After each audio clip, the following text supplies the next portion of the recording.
G'day, it's Colin from Wurth, and I've been out in the warehouse and I've picked up a set of our double socket set 5-piece. What's that about, you might ask? Okay, so what these are, and I'll just open it up. So these are for removing your wheel nuts. Okay, so there's 5 pieces in here. So there's 4 sockets and a little extension. You've got your 17mm, your 19mm, your 21 and your 22. These are the common wheel nut socket sizes. Okay, now you can see they're deep. And why they're deep is to get inside the alloy wheel or the mag wheel, and we can get onto the nut. All right. Now on this particular one, this is a 17mm, I've got a 17mm socket. But on the other end, I've got a 17mm twist socket. All right. Now what a twist socket is it's not a normal socket. It's got like blades in there. And when you put it on the wheel nut, these blades drive in. It's for removing stripped or rounded wheel nuts. It'll also remove those locking nuts if you don't have the little adapter that they all come with. So they're really handy. Now, you'll see they're black. They are a hand tool only. They're not to be put into a rattle gun. All right. So how they work, if the nut is okay, we just put the little extension bar in, we put it on our breaker bar or ratchet, and we'll do it in a minute, and we undo the wheel nut.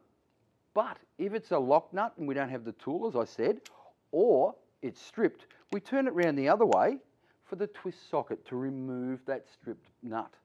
So use it exactly the same way in a hand tool, and those blades or teeth in there will drive into the nut, grab hold of it, so you can remove it easily.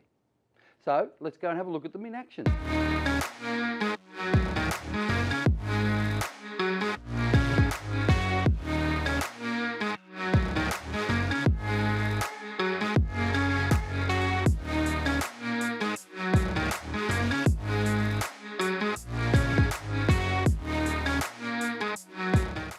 So what I've done is I've rounded off the head of a 19mm bolt here. Now I've done that because it's easier for you to see how the twist socket part works. So we'll come in a bit closer and I'll put this in the vise and we'll have a look at how the twist socket works. Okay, so I've got my 19mm here. You can see in this end it's a normal hex drive to remove, or a normal hex socket. On this side we've got our twist socket, and you can see the blades or the teeth in there that I was talking about. Now when I put it onto this strip bolt, it will drive on and those teeth will dig in. So I'll just put my extension in there, grab my breaker bar, and I'll just drop it on top. As I turn it anti-clockwise, the teeth will grip in. And I hope you can see it, but I'm turning the whole bolt in the vise.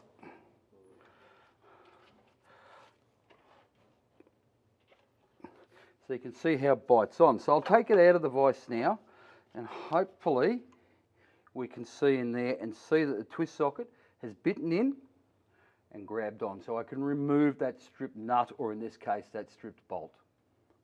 So I hope that demonstration showed you how you can remove your wheel nuts off your car. Because of the depth of them and how long they are and narrow, they get inside the alloy wheel, they're fantastic. And of course we can remove that stripped or rounded nut off. Now, I've shown it to you in an automotive sense by removing wheels, but of course there's lots of other applications, and my mate Glenn is going to tell you all about those. Thanks, Cole. One of the great benefits of the double spiral socket set is the easy extraction of stripped or damaged nuts on an anchor bolt, for example. With 6 spiral profile on one end and a 12 spiral profile on the other, allows the reversible socket to suit regardless of the amount of damage on the nut. So whenever you're going to come across a stripped or damaged nut, you'll always get out of trouble with our double spiral socket set. If you have any questions, please leave in our comments, and don't forget to like our page. And remember, double spiral socket set, ready for work.